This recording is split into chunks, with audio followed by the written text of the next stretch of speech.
Oke teman-teman, selamat datang di Bas Banajar YouTube channel. Pada kesempatan kali ini, kita akan membahas latihan berikut ini.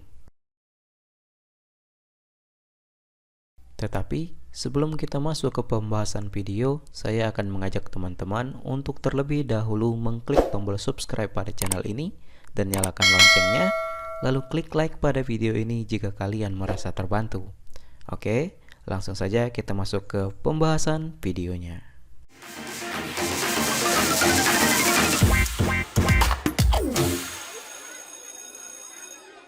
Oke teman-teman, di kesempatan kali ini kita akan membahas latihan lembar aktivitas 11 aktivitas individu di halaman 229.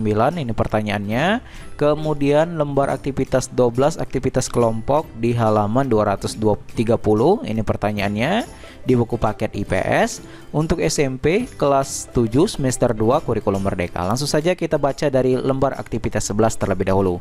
Kita baca pertanyaannya. Sebutkan masalah sosial budaya yang dapat timbul akibat alih fungsi hutan atau deforestasi. Jawabannya sebagai berikut. Masalah sosial budaya yang dapat timbul akibat alih fungsi hutan deforestasi adalah sebagai berikut. 1. Turunnya keanekaragaman hayati flora dan fauna. 2. Hilangnya kawasan konservasi dan juga budaya. Ketiga, adanya perubahan siklus air di bumi. Yang keempat, memicu terjadinya bencana alam. Itu jawabannya, silakan kalian salin. Kemudian kita lanjut lagi ke lembar aktivitas 12 aktivitas kelompok. 1. Buatlah kelompok yang terdiri dari 4-5 orang. 2. Carilah data jumlah penduduk miskin di Indonesia dari tahun ke tahun. 3. Identifikasi kecenderungannya apakah mengalami peningkatan atau penurunan. Kemudian buat sebuah kesimpulan disertai alasan yang logis.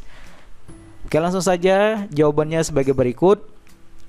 Berikut adalah data jumlah penduduk miskin di Indonesia dari tahun ke tahun berdasarkan sumber yang saya temukan.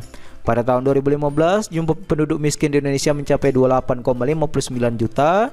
Tahun 2016 jumlahnya menjadi 28,01 juta. Tahun 2017 jumlahnya menjadi 27,77 juta.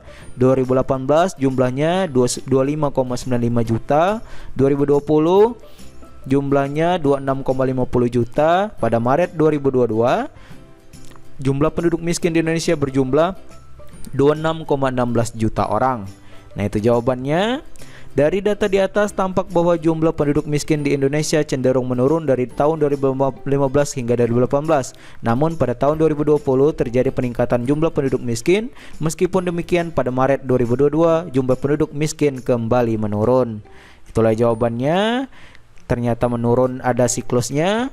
Kemudian untuk kesimpulannya jumlah penduduk miskin di Indonesia mengalami fluktuasi sepanjang tahun. Penurunan jumlah penduduk miskin dapat disebabkan oleh berbagai faktor seperti peningkatan kualitas hidup, peningkatan akses terhadap pendidikan dan kesehatan, serta peningkatan lapangan pekerjaan. Sementara itu, peningkatan jumlah penduduk miskin dapat disebabkan oleh berbagai faktor seperti bencana alam, pandemi, atau krisis ekonomi.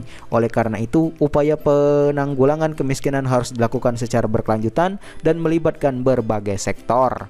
Nah, itulah jawabannya. Silakan kalian salin dari nomor 1 sampai dengan nomor 4. Itu jawabannya.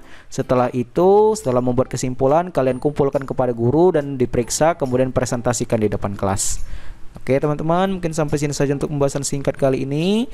Jika ada jawaban yang kurang jelas atau kurang dimengerti, silakan kalian tanyakan di kolom komentar di bawah. Saya akhiri video kali ini dan sampai jumpa di latihan berikutnya.